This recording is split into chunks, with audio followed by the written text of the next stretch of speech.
8절에서 14절까지 말씀입니다.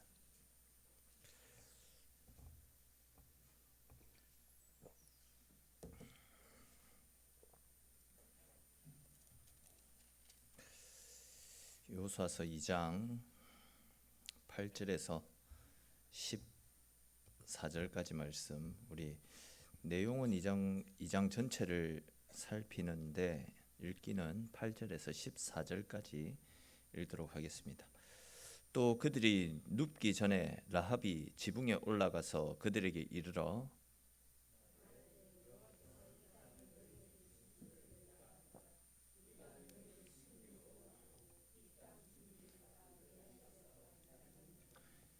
이는 너희가 애굽에서 나올 때에 여호와께서 너희 앞에서 홍해물을 마르게 하신 일과 너희가 요단 저쪽에 있는 아모리 사람의 두 왕 시혼과 옥에게 행한 일 곧 그들을 전멸시킨 일을 우리가 들었음이니라.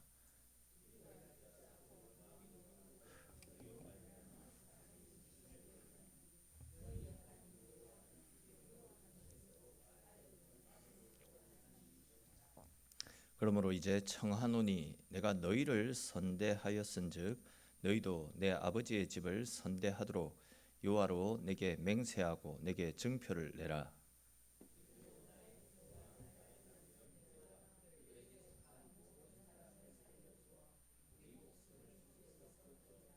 같이 읽겠습니다. 그 사람들이 그에게 이르되 내가 우리의 이 일을 누설하지 아니하면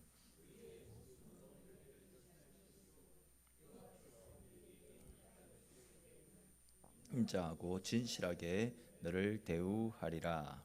아멘. 지난 시간에 우리는 가나안 정복을 앞둔 이스라엘이 루벤과 갓, 므낫세 지파, 이 세 지파를 가나안 정복 전쟁의 선봉장에 세우는 그런 전략으로 가나안 정복 전쟁을 준비하는 과정들을 함께 살폈습니다. 그리고 이제 오늘 우리가 살펴볼 말씀에서는 이렇게 가나안 출격을 앞둔 상황에서 가나안 땅에 정탐꾼을 보내는 내용이 나타나고 있습니다. 이와 관련된 말씀들을 우리 함께 살펴보려고 하는데, 먼저 오늘 본문 1절을 같이 한번 읽어봅시다. 우리 1절 말씀, 2장 1절 말씀 같이 읽겠습니다. 눈의 아들 여호수아가 시딤에서 두 사람을 정탐꾼으로 보내며 이르되 가서 그 땅과 여리고를 엿보라 하매 그들이 가서 라합이라 하는 기생의 집에 들어가 거기서 유숙하더니. 아멘. 자, 보시면 가나안 정복을 앞두고 여호수아가 가나안 땅과 여리고성을 두루 살펴보고 오라라고 두 명의 정탐꾼을 보내는 장면과 또 가나안을 향해 떠났던 정탐꾼들이 라합이라는 기생의 집으로 들어가 거기에 유숙하는 장면이 나타나고 있습니다. 근데 왜 하필 이들이 기생의 집으로 들어갔을까? 이런 생각이 들 수도 있겠지만 이 일은 굉장히 현명한 선택이라 할 수 있습니다. 왜냐하면 제가 몇 번 말씀드린 기억이 있는데 아브라함이 가나안 땅에 살 때에 어느 날 부지 중에 손님이 그의 집에 찾아오지 않습니까? 부지 중에 찾아왔던 그 손님을 아브라함이 극진히 대접했었는데 그 손님은 다름이 아니라 이삭이 태어날 것임을 가르쳐 주기 위해 하나님 보내셨던 천사 아니었습니까? 그리고 이제 그 천사를 대접한 이후에 아브라함이 천사가 이야기해 주었던 그대로 그렇게 갈망했던 아들을 잉태하게 되었습니다. 그 소문은 아브라함이 거주했던 가나안 땅에 급속도로 퍼져나갔고, 그러다 보니까 가나안 사람들도 그렇겠고 아브라함의 후손인 이스라엘 사람들도 그렇고 손님을 잘 대접하면 하나님으로부터 복을 받는다라는 생각에 자기 집에 찾아온 손님은 그냥 돌려보내지 않고 극진히 대접하고 극진히 섬겼던 것, 그것이 그들만의 문화로 자리 잡고 있었던 겁니다. 이런 문화를 가지고 있는 가나안 땅으로 정탐꾼이 찾아 들어갔다라고 가정을 해보십시다. 그러면 당연히 가나안 사람들은 그 정탐꾼들을 손님으로 알고 극진히 섬기게 될 겁니다. 그러다 보면 이제 이 정탐꾼들의 신분이 자연스럽게 탄로나지 않겠습니까? 안 그래도 가나안 사람들은 이스라엘 사람들이 요단강 건너편에서 진을 치고 있다라는 소식을 듣고 혹 이 이스라엘 사람들이 정탐꾼을 보내어서 우리를 감시하지는 않을까, 그런 생각에 모든 초점이 이 이스라엘 사람들에게 맞춰져 있는 상황에서 이방인들이 누군가의 집에 들어가서 손님처럼 행세한다. 이 말은 결국 내가 가나안 땅을 정탐하러 온 정탐꾼입니다. 자신의 신분을 드러내는 일과 다를 바 없다 할 수 있습니다. 그에 반해서 기생집은 수시로 외부인이나 여행객들이 드나드는 곳 아니겠습니까? 그렇기 때문에 이제 사람들의 눈에도 덜 띄게 될 것이고, 또 뭐 그곳에 드나드는 다른 사람들로부터 가나안의 상황에 대해서 속속들이 알 수 있는, 즉 다양한 정보들을 얻을 수 있기 때문에 두 명의 정탐꾼들은 의도적으로 기생의 집으로 찾아갔던 겁니다. 자, 그런데 이제 안타깝게도 이 정탐꾼들은 기생 라합의 집으로 들어가자마자 그들의 정체가 탄로나고 말았습니다. 워낙 이스라엘에 대한 경계가 삼엄했기 때문에 그들의 일구수일투족이 아마 다 드러났던 모양입니다. 그래서 이제 가나안의 왕이 이 이스라엘의 정탐꾼을 잡기 위해서 라합의 집으로 사람을 보내었습니다. 그리고는 라합에게 이스라엘에서 온 정탐꾼들을 내어달라라고 이야기를 하죠. 이제 이 정탐꾼들은 가나안 사람들에게 끌려가서 영락없이 죽게 될 엄청난 위기에 내몰렸습니다. 근데 이제 이 기생 라합은요, 가나안 왕이 사람을 보낼 줄 미리 알았는지 그 정탐꾼들을 자기 집 지붕에다가 숨겨 주었습니다. 그리고는 이제 4절부터 7절에 기록된 말씀처럼 그 가나안의 병사들에게 어떤 이상한 사람 둘이 우리 집에 오기는 했지만 저는 뭐 그들이 정탐꾼인지 전혀 몰랐습니다. 그리고 그 사람들은 해가 지고 성문을 닫을 때쯤 되어서 급하게 그쪽으로 갔었는데 지금이라도 쫓아가면 그들을 충분히 잡을 수 있을 것입니다. 이런 말들로 가나안 병사들을 속입니다. 그러자 이제 그 가나안 병사들도 라합의 말을 믿고는 정탐꾼들을 잡기 위해서 정탐꾼들이 도망갔을 것이다 라고 추측되어지는 요단강 나루토로 급하게 달려갔습니다.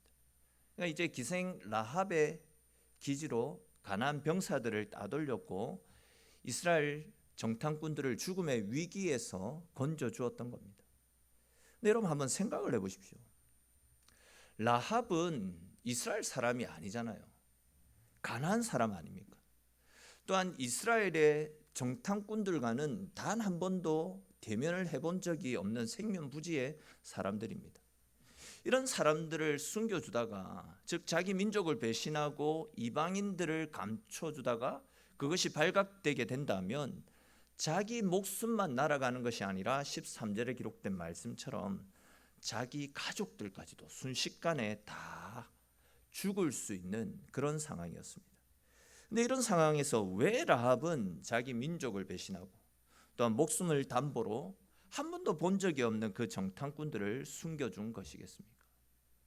그 이유를 알 수 있는 말씀이 오늘 본문 9절 10절에 나타나고 있는데 우리 9절 10절 말씀 같이 한번 읽어보겠습니다. 말하되 여호와께서 이 땅을 너희에게 주신 줄을 내가 아노라.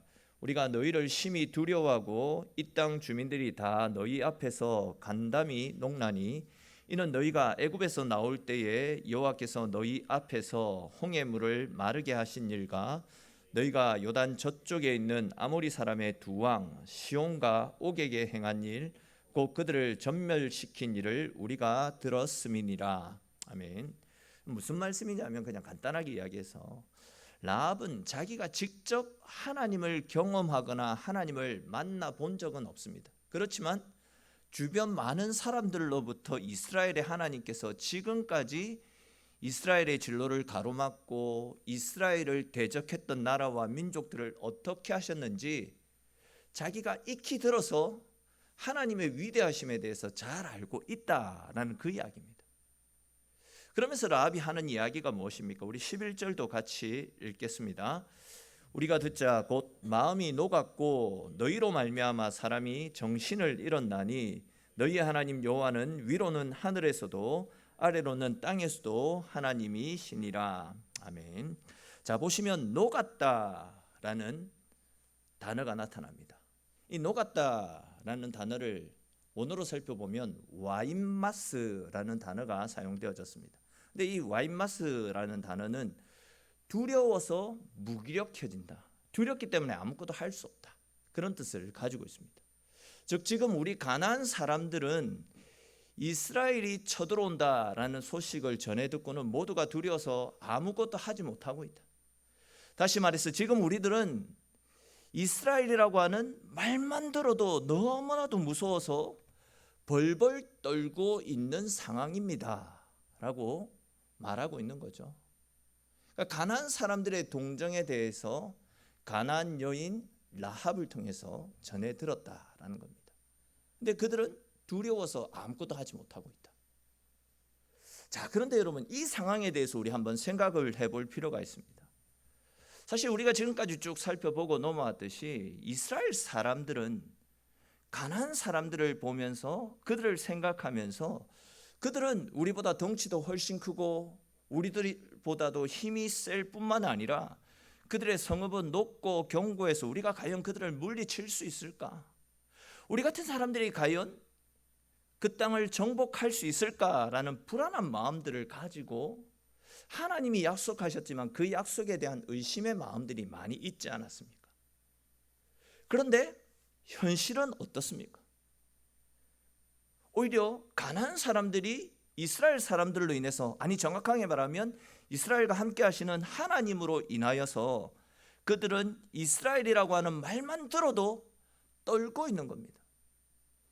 이스라엘 사람들은 가나안을 보고 두려워했는데 그것이 아니라 현실은 가나안 사람들이 이스라엘과 함께 하시는 하나님 때문에 이스라엘이라는 이자만 들어도 두렵고 벌벌 떨고 있는 상황이 그들 가운데 들려오고 있다는 겁니다. 그렇습니다, 여러분. 이것이 바로 영적 세계의 질서라고 말씀드릴 수 있습니다. 사실 우리는 수많은 두려움, 수많은 걱정에 사로잡힌 채 살아가고 있습니다. 지난 15년의 세월 동안 우리 교회를 지키시고 우리들과 함께 하셨던, 우리를 도우셨던 하나님의 은혜, 하나님의 사랑은 보지 못하고 인구가 줄어들고 또 교회와 성도들에 대한 너무나도 부정적인 생각과 또 공장지대에 위치하고 있는 교회의 환경적인 요인 등등 열악한 환경에 사로잡혀서 교회에 대한 염려, 근심, 걱정으로 가득 차 있습니다. 교회 문제뿐만이 아니죠. 우리 인생의 문제 역시도 마찬가지라 할 수 있습니다. 우리는 항상 아직 경험해 보지도 않았고 찾아오지도 않는 이런저런 염려와 근심, 걱정 때문에 좀 더 직접적으로 말씀을 드리면 진짜 하지 않아도 되는 쓸모없는 걱정과 염려 때문에 불안해하고 그것 때문에 쫓기며 전전긍긍하는 삶을 살아가고 있습니다. 근데 중요한 것은 이러한 마음들은, 불안해하는 마음들은 하나님이 우리에게 주시는 마음이 아니라 사탄이 우리에게 주는 잘못된 생각이다라는 거죠. 보십시오. 사탄은 우리를 도우시는 하나님으로 말미암아 이미 우리들에 대해서 두려워 벌벌 떨고 있다라는 거, 이것이 하나님이 우리에게 말씀하시는 것 아닙니까? 그런데도 우리는 사탄에게 속아가지고 우리와 함께 하시고 우리를 도우시는 하나님은 보지 못한 채 환경에 눌려가지고 과연 우리가 이런 환경 속에서 뭘 할 수 있을까? 이런저런 염려와 근심, 걱정 때문에 아무것도 하지 못하고 이리 비실 저리 비실거리며 결국은 하지 못한 채 넘어지고 쓰러지는 경우들이 너무 많이 있지 않습니까? 그러나 여러분, 우리 가운데 염려와 근심, 걱정들이 밀려올 때마다 우리는 그 염려와 근심, 걱정 뒤에서 사탄이 흉악하게 미소 짓고 있다라는 사실을 분명히 깨달아 알아야 될 것입니다.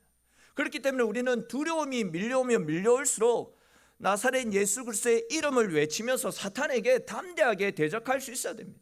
우리가 잘 아는 야고보서 4장 7절에 기록된 마귀를 대적하라 그리하면 너희를 떠나리라 라는 그 말씀처럼 우리를 두려움으로 몰아넣는 마귀를 예수 그리스도의 이름으로 담대하게 대적해 보십시오. 그렇게 할 때 우리를 사로잡고 있는 모든 두려움들이 우리에게서 떠나가고 하나님이 주시는 하늘 평안이 우리의 삶 가운데 넘쳐나게 될 줄로 믿으시기를 바랍니다. 사실 여러분, 우리가 가만히 생각해 보면요, 우리가 불안해하고 두려워하고 걱정하는 것은 결국 우리가 하나님의 손길을 믿지 못하고 있기 때문입니다. 하나님을 신뢰하지 못하기 때문에 이런 두려움이 생겨나고 있다라는 겁니다. 즉 우리는 너무 내 수준, 내 능력으로만 문제를 해결하려고 하기 때문에 내가 할 수 없는 것 때문에 두렵고 염려가 되고 걱정이 되는 것 아니겠습니까? 그런데 오늘 말씀에서도 분명히 알 수 있듯이 하나님은 우리보다 한 발 앞서서 우리의 대적들을 물리쳐 주시고 우리를 당신이 약속하신 사명의 길로 생명의 길로 이끌어 주시기 때문에 우리는 주님과 함께함을 믿으면서 절대 두려워하거나 염려할 필요가 전혀 없는 것입니다. 그러므로 여러분, 두려움과 염려, 근심, 걱정이 우리 앞에 밀려올 때에 그렇기 때문에 더욱더 하나님을 의지하고 하나님을 믿는 믿음으로 살아갈 수 있기를 바랍니다. 그렇게 하나님을 바라보며 하나님과 함께하는 삶을 살 때에 그런 우리로 인하여서 오히려 사탄이 두려워 떨고 떠나가는 하나님의 능력을 경험하게 될 것이고 막혀있던 장애물들은 무너지고 하나님이 주시는 약속의 땅 가나안이 우리 앞에 환하게 열리는 하나님의 도우심의 손길을 경험하게 될 것입니다. 사랑하는 성도 여러분, 아시듯이 우리의 인생은 우리의 힘, 우리의 어떤 능력에 의해서 결정되어지는 것이 아닙니다. 환경이 우리 인생을 지배하지도 못합니다. 우리 인생은 하나님을 의지하는 우리의 믿음에 달려있음을 믿으시기를 바랍니다. 그러므로 언제나 담대하게 하나님을 믿는, 하나님을 신뢰하는 믿음으로 살아가셔서 하나님이 열어주시는 은혜 속에서 하나님과 함께함의 기쁨을 누릴 수 있기를 바랍니다. 그리하여 두려움 때문에 시도하지 못했던 모든 일들도 담대하게 다 시도하셔서 언제나 함께하신 하나님, 나의 힘과 도움이 되어주시는 하나님의 은혜 가운데 막혀있는 장애물들은 떠나가고 하늘 평안 속에 승리하는 저와 여러분들의 인생이 될 수 있기를 주님의 이름으로 축원합니다. 또 이제 이어지는 말씀에도 보시면 이렇게 이제 하나님의 높고 위대하심을 전해 들었던 그 두 명의 정탐꾼을 이제 기생 라합이 구해주지 않습니까? 그런 다음에 이제 기생 라합이 아주 중요한 결단을 내리는 장면들이 오늘 본문 가운데 나타납니다. 기생 라합이 내렸던 결단은 자기 민족을 떠나 하나님 편에 서겠다라는 결단입니다. 사실 이제 지금 객관적인 전력만 놓고 본다면요, 이스라엘 민족보다는 자기 민족 가나안 땅에 서는 것이 훨씬 유리한 선택입니다. 아무리 지금 가나안 사람들이 겁을 먹고 있다 할지라도 군사력이라든지 전쟁 무기를 비롯한 높고 견고한 성읍들, 그리고 전쟁 경험들, 이 모든 것들이 이스라엘에 비해서 가나안 사람들이 유리한 것이 사실입니다. 그런데도 불구하고 그녀는 아주 단호하게 이스라엘 백성들의 편에 서겠다라는 믿음의 결단을 하고 있습니다. 라합도 이스라엘이 절대적으로 불리하다라는 사실을 분명히 알고 있었습니다. 그렇지만 그는 눈에 보이는 것이 진짜가 아니라 그런 가운데서도 이스라엘과 함께 하시는 하나님, 능력으로 이스라엘을 지키시고 지금까지 인도하신 하나님을 바라보는 영안이 열려 있었던 것입니다. 그리고 그 하나님을 믿는 믿음으로 담대하게 절대적인 불리한 상황 가운데서 하나님을 선택했던 겁니다. 저와 여러분들에게도 이런 믿음의 결단이 필요한 줄로 믿으시기를 바랍니다. 나의 이익과 하나님의 말씀이 서로 충돌할 때에, 내 생각과 하나님의 말씀이 맞지 않을 때에 우리는 과감하게 내 생각을 내려놓고 말씀의 인도, 말씀이 지시하는 대로 따라 살아갈 수 있어야 됩니다. 즉 세상에서 누릴 수 있는 보장된 행복, 안정을 포기하고 끝까지 말씀을 붙잡고 하나님 편에 서서 외롭고 힘든 걸음을 걸어가는 것, 이것이 하나님이 우리에게 원하시는 믿음이고 우리가 반드시 추구하며 살아가야 될 우리의 삶의 모습 아니겠습니까? 라합은 바로 그런 생각을 가지고 지금 절대적으로 불리한 상황 가운데서도 하나님 편에 서서 이스라엘의 정탐꾼들을 숨겨주었던 겁니다. 지금 우리가 오후 예배 시간에 빌립보서 말씀을 살펴보고 있는데 빌립보서에 나타나고 있는 바울의 삶 역시도 이와 동일한 삶 아니었습니까? 그는 세상적으로 누릴 수 있는 것들이 너무 많이 있는 사람이었습니다. 그렇지만 주님 안에 살아가는 것이 가장 큰 복이고 가장 큰 은혜인 줄 알고 그는 예수님께 자기 인생을 온전히 다 맡겼습니다. 그리고는 내가 예수 그리스도를 알고 난 이후에는 이전에 좋게 여겼던 모든 것들을 배설물로 여긴다라는 믿음의 고백을 하지 않았습니까? 이러한 사도 바울의 고백이 또한 기생 라합이 가지고 있는 이 위대한 믿음이 저와 여러분들의 믿음이 되어지기를 축원합니다. 즉 나는 예수님 한 분만으로 만족합니다. 다른 그 어떤 것보다도 나는 예수님만 있으면 행복합니다. 예수님께 내 인생을 걸겠습니다. 이러한 신앙으로 오직 예수님만 믿고 예수님만 섬기심으로 우리를 회복시켜 주시는 하나님, 우리를 새롭게 일으켜 주시는 하나님의 은혜를 누리며 날마다 주님 안에서 살아가시는, 그리하여 주의 도우심으로 승리하는 저와 여러분들의 인생이 될 수 있기를 주님의 이름으로 축원합니다. 자, 이렇게 이제 하나님을 믿음으로 선택했던 이 기생 라합에게 하나님께서 베풀어 주시는 은혜가 계속 나타납니다. 하나님은 당신을 위해서 모든 것들을 내어 걸고 믿음의 삶을 살아가는 사람들을 절대 외면치 않으시거든요. 라합을 외면치 않으시고 그를 품어주시고 그에게 은혜 베풀어 주시는 하나님의 말씀들이 쭉 나타나는데, 먼저 12절과 13절에 보시면 라합이 두 명의 그 정탐꾼들에게 자기가 당신네들의 목숨을 구해준 것이나 다를 바 없으니 이스라엘이 가나안을 정복할 때에 나와 우리 가족들을 살려달라 부탁하는 장면이 나타납니다. 이미 이 라합에게는 하나님의 승리가 확정되어져 있는 것을 볼 수 있습니다.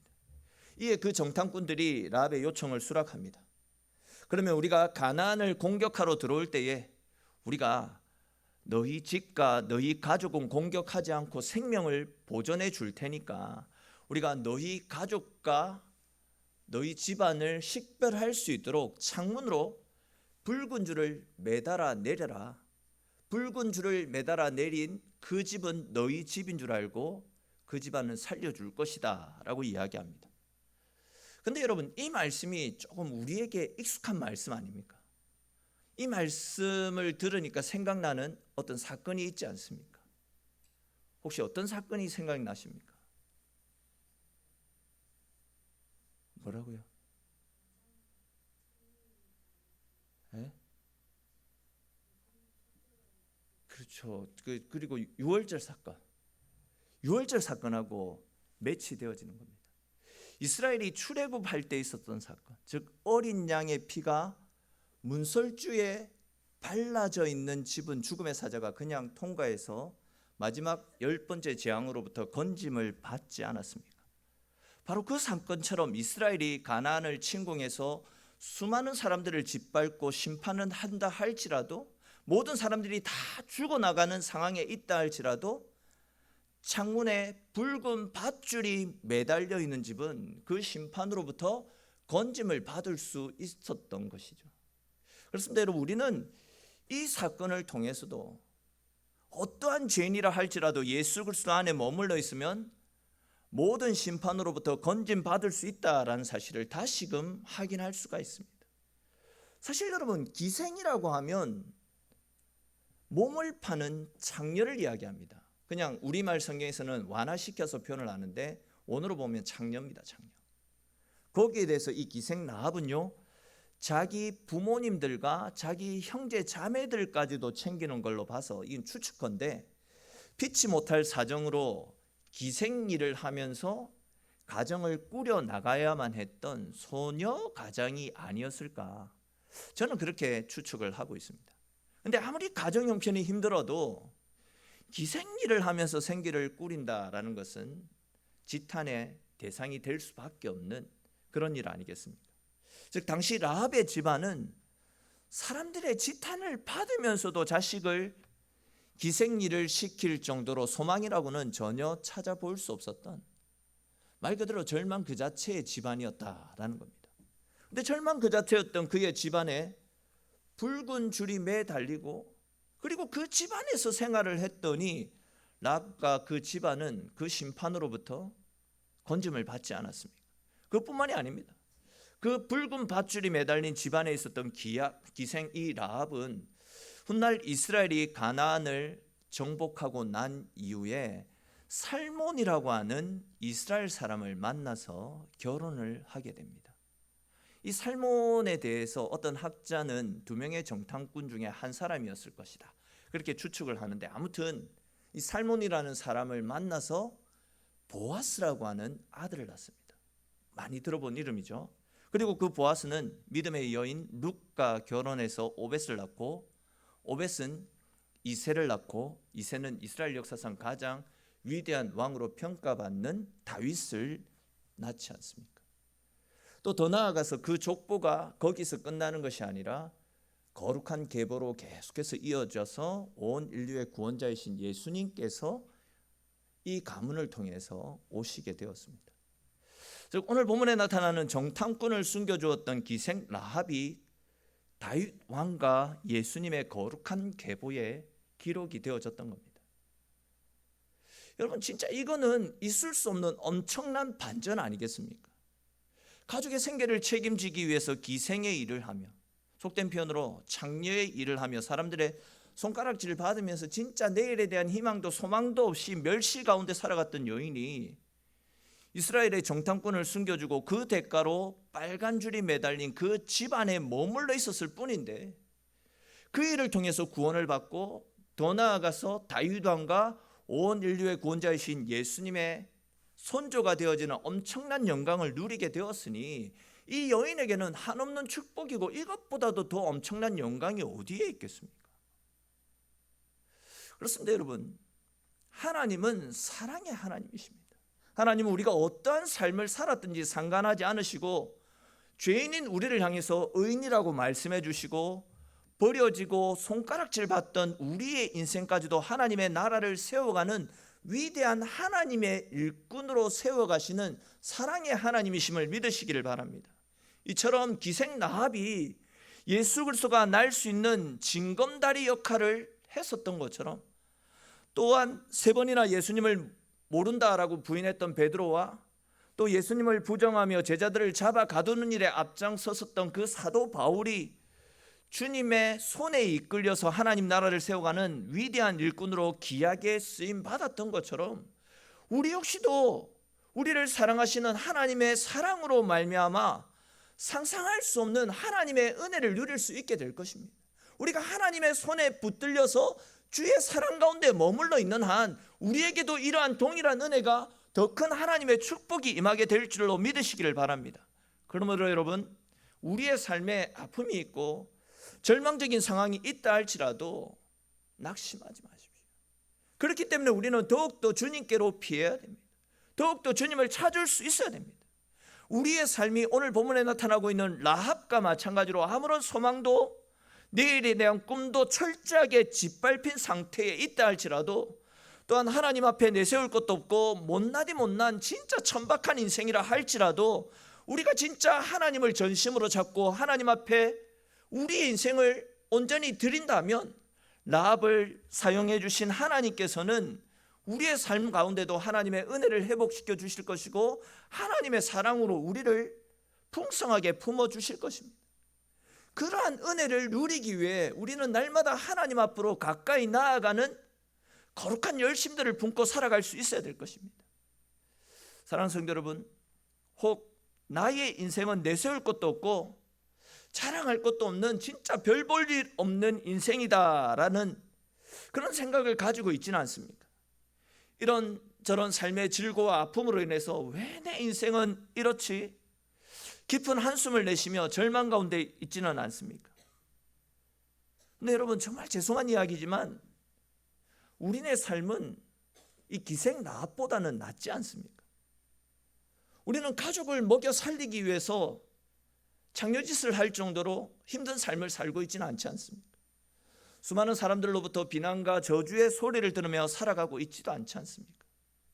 그렇게 망가지고 볼품없고 초라했던 여인도 귀하게 사용하실 수 있는 분이 우리 하나님이시라면, 그런 하나님께 우리의 인생이 붙들릴 때에 하나님이 우리를 도우시고 우리와 함께 하신다면 우리의 삶이 얼마나 존귀하게 빛이 날지 기대가 되지 않습니까? 하나님이 이렇게 망가졌던 라합까지도 귀하게 사용하시는데 우리는 라합에 비해서 얼마나 존귀한 삶을 살아가고 있습니까? 그런 인생을 하나님이 높여주시면 라합보다도 더 귀하고 복된 삶을 살아갈 수 있는 인생이 우리의 인생 아니겠습니까? 사랑의 하나님께서는 세상에서 망가진 우리의 인생을 가르쳐서 내가 너희를 사랑한다 라고 말씀하십니다. 내가 너희를 너무나도 사랑해서 너희를 살리기 위해서 하나밖에 없는 독생자도 십자가에 내어주셨다라고 말씀하고 있지 않습니까?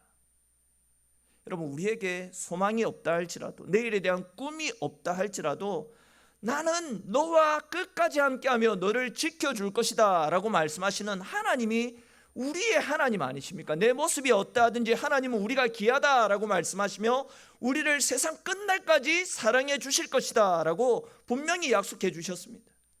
그러므로 여러분, 우리를 사랑하시는 우리 하나님께 우리 인생을 철저하게 온전히 한번 다 내어 먹게 보십시오.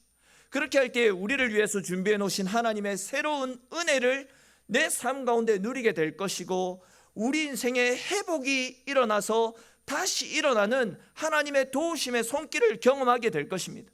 저와 여러분들 모두가 우리를 사랑해 주시는 하나님의 무한한 은혜와 사랑을 매 순간순간마다 느끼면서 날마다 그분 안에서 날마다 하나님이 열어주시는 인생 최고의 복을 누리며 하나님 주시는 평안 가운데 가시는 저와 여러분들의 인생이 될 수 있기를 주님의 이름으로 간절히 축원합니다.